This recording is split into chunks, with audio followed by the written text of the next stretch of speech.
ഈശോ മിശിഹായിക്ക് സ്തുതിയായിരിക്കട്ടെ. സെപ്റ്റംബർ 29 ഞായർ. പരിശുദ്ധ കുർബാന മധ്യേ നമ്മൾ വായിക്കുന്ന സുവിശേഷ ഭാഗമല്ല, ഞായറാഴ്ചയാണ്. 4 വായനകളുണ്ട്. 4 വായനകൾ. ഒന്നാമത്തെ വായന ഉൽപ്പത്തി പുസ്തകം 41 അധ്യായം 37 മുതൽ 45 വരെയുള്ള വാക്യങ്ങൾ. രണ്ടാമത്തെ വായന പ്രഭാഷകന്റെ പുസ്തകം 47 അധ്യായം 2-3 വാക്യങ്ങളും 8 മുതൽ 11 വരെയുള്ള വാക്യങ്ങളും. ലേഖനം ഹെബ്രായ ലേഖനം 1 അധ്യായം 1 മുതൽ 4 വരെയുള്ള വാക്യങ്ങൾ. സുവിശേഷം യോഹന്നാന്റെ സുവിശേഷം 12 അധ്യായം 27 മുതൽ 36 വരെയുള്ള വാക്യങ്ങളുമാണ്. ബ്ലസ് നമ്മളൊന്ന് റീസ്റ്റാർട്ട് ചെയ്തിട്ട് പിന്നെയും ചെറുതായിട്ടൊന്ന് ഈ ദിവസങ്ങളിൽ മുടങ്ങി. ഇങ്ങനെ അല്പം സിക്കായി പോയായിരുന്നു. ഇങ്ങനെ അല്പം രോഗാവസ്ഥ ചെറുതായിട്ടൊക്കെ വരുമ്പോൾ പിന്നെ നിങ്ങളുടെ മുമ്പിലേക്ക് ഇങ്ങനെ പ്രസൻറ്റ് ചെയ്യാനൊരു ബുദ്ധിമുട്ടുണ്ട്. അതുകൊണ്ട് സൗണ്ടും ഒക്കെ അല്പം പ്രശ്നം വന്നപ്പോൾ ഇപ്പോൾ ശരിയായി. നിങ്ങളുടെ പ്രാർത്ഥനയെ പ്രത്യേകം ഓർക്കുക. ഈ ദിവസങ്ങളിൽ ദൈവം അനുഗ്രഹിച്ചാൽ കുറച്ച് സർപ്രൈസുകളൊക്കെ നിങ്ങളിലേക്ക് എത്തുന്നുണ്ട്. ഫീഡ് മൈ ഷീപ്പിലൂടെ കുറച്ചുകൂടെ അധികം തീക്ഷ്ണതയോടെ കർത്താവിന് ശുശ്രൂഷ ചെയ്യാൻ ഞങ്ങൾ ഒരുങ്ങിക്കൊണ്ടിരിക്കുകയാണ്. അപ്പോൾ നിങ്ങൾ പ്രാർത്ഥനയിൽ ഓർക്കുക. ആ വാർത്തയൊക്കെ നിങ്ങളിലേക്ക് എത്തും. പ്രാതൽ മുടങ്ങിയായിരുന്നു, അതും നമ്മൾ റീസ്റ്റാർട്ട് ചെയ്യുകയാണ്. രാവിലെയുള്ള നമ്മുടെ 30 സെക്കൻഡിൻ്റെ തിരുവചന ശുശ്രൂഷ, ഫുഡ് ഫോർ ദ ഡേ എന്ന് പറഞ്ഞ് ഓരോ ദിവസത്തേക്കുമുള്ള ആത്മീയ ഭക്ഷണം പങ്കുവയ്ക്കുന്ന പ്രാതലും ചെറിയൊരു 4-5 ദിവസത്തെ മുടക്കത്തിന് ശേഷം റീസ്റ്റാർട്ട് ചെയ്യുന്നു എന്ന് അറിയിക്കുന്നു. ഇന്ന് ഈ ഞായറാഴ്ച ദിവസം നമ്മൾ ധ്യാനിക്കുന്ന ഈ 4 വചന ഭാഗങ്ങൾ എന്ന് ഡീറ്റെയിൽഡ് സ്റ്റഡിയിലേക്ക് പോകുന്നില്ല. ഇന്നത് പറയാതിരുന്നാലോ, കുറച്ചുകൂടെ ഒന്ന് ശരിയായിട്ട് നാളെയോ മറ്റന്നാളോ വല്ലതും തുടങ്ങിയാൽ മതിയോ, സൗണ്ടൊക്കെ ശരിയായിട്ടെന്നൊക്കെ വിചാരിച്ചായിരുന്നു. പക്ഷേ ഇതിനകത്ത് ഒരു ഡീറ്റെയിൽഡ് സ്റ്റഡിക്ക് പോകാതെ തന്നെ നമുക്കൊരു ധ്യാനം, നല്ല വിചിന്തനം കിടപ്പുണ്ട്. അതൊന്ന് മനസ്സിലാക്കി തരണമല്ലോ എന്നോർത്താണ് ഇന്ന് ബ്ലസ്സിൻ്റെ ഈ എപ്പിസോഡ് ചെയ്യുന്നത്. നിങ്ങൾക്കുള്ള ഹോംവർക്ക്, മുമ്പ് ഒരു എപ്പിസോഡിൽ ഹോംവർക്ക് ചെയ്യാൻ പറഞ്ഞപ്പോൾ നിങ്ങളിൽ ഒത്തിരി പേര് ഹോംവർക്ക് ഡൺ എന്ന് പറഞ്ഞ് കമൻ്റ് ഇടുമ്പോൾ സന്തോഷമാണത്. ഞാൻ പറഞ്ഞില്ല, അത് വലിയ സാക്ഷ്യമാണ്. ഇന്നത്തെ ഹോംവർക്ക് എന്നറിയാമോ? ഞാൻ ഇന്നൊരു സ്പൂൺ ഫീഡിങ് നടത്തുന്നില്ല. സാധാരണ ഞാനിങ്ങനെ നിങ്ങളുടെ കൂടെ ഇരുന്ന് പരത്തി പറഞ്ഞു തരാറുണ്ട് ചില വചനഭാഗങ്ങളൊക്കെ. ഇന്ന് ഞാൻ ജസ്റ്റ് അതിലേക്കൊരു ടോർച്ച് ലൈറ്റ് അടിച്ച് തരത്തേ ഉള്ളൂ. നിങ്ങളതിനെ ധ്യാനിച്ചെടുക്കുക. സുന്ദരമായിട്ട് നമുക്കത് മനസ്സിലാകും. ഇന്നത്തെ 4 വായനകൾ തമ്മിലൊരു പ്രോപ്പർ കണക്ഷൻ കിടപ്പുണ്ട്, ഒരു ത്രെഡ് കിടപ്പുണ്ട് എന്നറിയാമോ? ഒന്നാമത്തെ വായന ഉൽപ്പത്തി പുസ്തകത്തിൽ നമ്മൾ കാണുന്നത് ജോസഫിനെയാണ്. പൂർവ്വ യൗസേപ്പ് കൂടപ്പിറപ്പുകളാൽ ദ്രോഹിക്കപ്പെട്ടവൻ, ഈജിപ്തിലെ കച്ചവടക്കാർക്ക് വിൽക്കപ്പെട്ടവൻ, പൊത്തിഫറിൻ്റെ വീട്ടിൽ വേലയ്ക്ക് നിന്നവൻ. ഒടുക്കം അവനെ ഫറവോ കർത്താവിൻ്റെ പദ്ധതി പ്രകാരം ഉയർത്തുകയാണ്. അധികാരിയായി ഉയർത്തുന്ന രംഗമാണ് നമ്മൾ ഉൽപ്പത്തി പുസ്തകത്തിൻ്റെ 41 അധ്യായത്തിൽ കാണുന്നത്. രണ്ടാമത്തെ വായനയിൽ പ്രഭാഷകന്റെ പുസ്തകത്തിൽ ദാവീദിനെ ദൈവം ഉയർത്തിയതിനെക്കുറിച്ചുള്ള വർണ്ണനകൾ നമുക്ക് കാണാൻ പറ്റും. ദാവീദിനെ ദൈവം ഉയർത്തിയത് എങ്ങനെയാണ്? ആ സാധാരണ ഒരു ഇടയ ചെറുക്കൻ, അവൻ്റെ കൂടപ്പുറപ്പുകളൊക്കെ സൈന്യത്തിലും നല്ല പ്രാവീണ്യവുമൊക്കെ നേടി വന്നവർ. പക്ഷേ ആ നിസ്സാരക്കാരനായ ഇടയ ചെറുക്കൻ വഴി ദൈവം ഗോലിയാത്ത് എന്ന മല്ലനെ വീഴിക്കുന്നു, ദാവീദിനെ രാജാവായി അഭിഷേകം ചെയ്യുന്നു, ഉയർത്തുന്നു. അത് കാണുന്നു. എന്നിട്ട് നമ്മൾ സുവിശേഷം വരുമ്പോൾ ആ ലേഖനം അവിടെ ഇരിക്കട്ടെ, കാരണം ഹെബ്രായ ലേഖനമാണ്. മിശിഹാ തമ്പുരാൻ്റെ പൗരോഹിത്യത്തെയൊക്കെ അവതരിപ്പിച്ചിരിക്കുന്ന ഹെബ്രായ ലേഖനം തൊടുവിലത്തേക്ക് വെക്കാം നമുക്ക്. ഈ സുവിശേഷ ഭാഗം എത്തുമ്പോൾ നമ്മൾ കാണുന്ന കാഴ്ച, ഈശോ പറയുന്നു, ഞാൻ ഉയർത്തപ്പെടും. എവിടെ? കുരിശിൽ ഉയർത്തപ്പെടും. അപ്പോൾ എല്ലാവരും എന്നിലേക്ക് ആകൃഷ്ടരാകും. എന്നിലേക്ക് ഞാൻ എല്ലാവരെയും ആകർഷിക്കും. കുരിശിൽ ഉയർത്തപ്പെടുമ്പോൾ എല്ലാവരും എന്നിലേക്ക് ആകർഷിക്കും.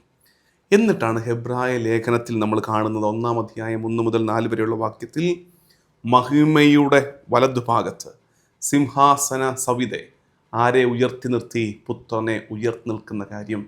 ഞാൻ ഈ പറഞ്ഞത് നിങ്ങൾ വായിച്ചു മനസ്സിലാക്കണം ഈ ഭാഗങ്ങൾ വെച്ച്.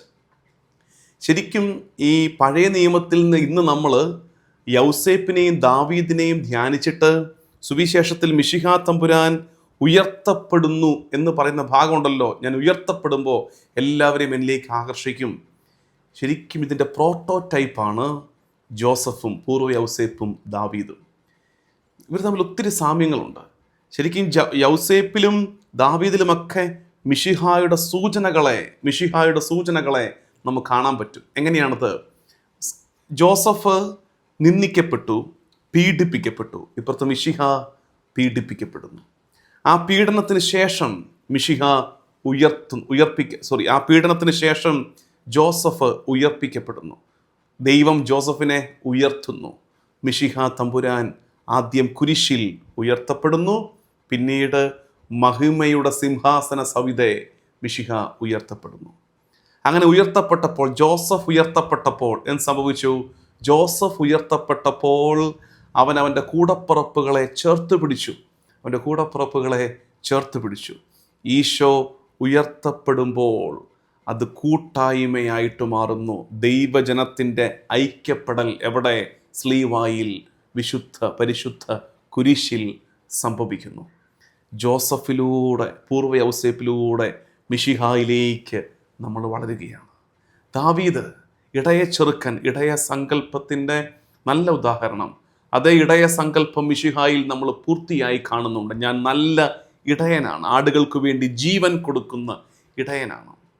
ദാവീദിനെ ദൈവം ഉയർത്തുന്നു. ദാവീദ് ഇസ്രായേൽ കണ്ട ഏറ്റവും വലിയ രാജാവ്. ദാവീദിൻ്റെ കാലത്ത് ഇസ്രായേൽ രാജ്യം ഐക്യത്തിലായിരിക്കുന്നു. വീണ്ടും കർത്താവ് തമ്പുരാൻ്റെ ഉയർത്തപ്പെടൽ, അവൻ്റെ കുരിശു മരണം, മുമ്പ് സൂചിപ്പിച്ചതുപോലെ എല്ലാവരെയും യോഹന്നാൻ 17 ഈശോ പ്രാർത്ഥിക്കുന്നത് പോലെ, പിതാവേ ഞാനും അങ്ങും ഒന്നായിരിക്കുന്നത് പോലെ അവരും ഒന്നായിരിക്കാൻ വേണ്ടി ഐക്യത്തിൻ്റെ കൂദാശയായി പരിശുദ്ധ സ്ലീവ മാറുന്നു. ഈശോയുടെ ഉയർത്തൽ, കുരിശിലെ ഉയർത്തൽ മാറുന്നു. പ്രിയമുള്ളവരെ, നമുക്കുള്ള ധ്യാനം എന്നറിയുമ്പോൾ നമ്മൾ ഈ മിശിഹ രഹസ്യത്തെ ധ്യാനിക്കുകയായിരുന്നു. പഴയ നിയമത്തിലൂടെ, പൂർവ്വ യൗസേപ്പിലൂടെ, ദാവീദിലൂടെ മിശിഹായുടെ ഉയർത്തപ്പെടൽ, ഹെബ്രായ ലേഖനത്തിൽ വീണ്ടും കാണുന്ന സിംഹാസനത്തിലേക്കുള്ള ഉയർത്തപ്പെടൽ. നമുക്കുള്ള ധ്യാനം, പീഡനങ്ങളിൽ മനസ്സുമടുത്തു പോകരുത്. പീഡനങ്ങളിൽ മനസ്സുമടുത്ത് നിരാശപ്പെട്ട് ദൈവത്തെ പഴി പറഞ്ഞ് അവഗണിക്കപ്പെടുന്നതിൽ, പ്രിയപ്പെട്ടവരാൽ ഒറ്റപ്പെടുന്ന അവസ്ഥയിൽ സങ്കടപ്പെട്ടൊക്കെ ഇങ്ങനെ തകർന്നു പോയാലുണ്ടല്ലോ, പിന്നെ ഒരു ജോസഫ് ഇല്ല, പിന്നെ ഒരു ദാവീദില്ല, പിന്നെ ഒരു മിശിഹ തമ്പുരാനില്ല. അതുകൊണ്ട് നമ്മുടെ സങ്കടങ്ങൾ ഒരുക്കത്തിൻ്റെ കാലമാണ് തിരിച്ചറിയുക. നമ്മുടെ ഞെരുക്കങ്ങൾ ഒരുക്കത്തിൻ്റെ കാലമാണെന്ന് തിരിച്ചറിയുക. നമ്മളെ പീഡിപ്പിച്ചവരെ പോലും ചേർത്ത് പിടിക്കാൻ കർത്താവ് നമ്മളെ ഉയർത്തും. നമ്മളെ പീഡിപ്പിച്ചവരെ പോലും ചേർത്ത് പിടിക്കാൻ തക്കവിധം, അവർക്ക് നന്മ നമ്മളിലൂടെ എത്താൻ തക്കവിധം ദൈവം നമ്മളെ ഉയർത്തും. പൂർവ്വ യൗസേപ്പിനെ കർത്താവ് ഉയർത്തിയില്ലേ? ഒരിക്കൽ തന്നെ ദ്രോഹിച്ചവർക്ക് അന്നം മുട്ടിയ കാലത്ത് ജോസഫിലൂടെ അവർക്ക് ദൈവം ഭക്ഷണം എത്തിച്ചില്ലേ? ഈശോയും ചെയ്തത് തന്നെയല്ലേ? തന്നെ പീഡിപ്പിച്ചവർക്ക് കർത്താവ് അനുഗ്രഹമായിട്ട് മാറുകയല്ലേ? തന്നെ പീഡിപ്പിച്ചവർ കർത്താവ് അനുഗ്രഹമായിട്ട് മാറുന്നു. അവർ അറിയുന്നില്ല, അവരോട് ക്ഷമിക്കണമേ എന്ന് പറഞ്ഞ്. സൈന്യാധിപൻ അവൻ സത്യമായും ദൈവപുത്രനാണെന്ന് പറയുന്ന ഏറ്റുപറച്ചിലേക്ക് കർത്താവ് അവരെ, പീഡകരെ നയിക്കുന്നു. സങ്കടങ്ങളിൽ, തകർച്ചകളിൽ നിരാശപ്പെട്ടും വീണും പോകരുത്. ഒരുക്കത്തിൻ്റെ കാലമാണത്. അതിനപ്പുറത്ത് കർത്താവ് ഉയർത്തും.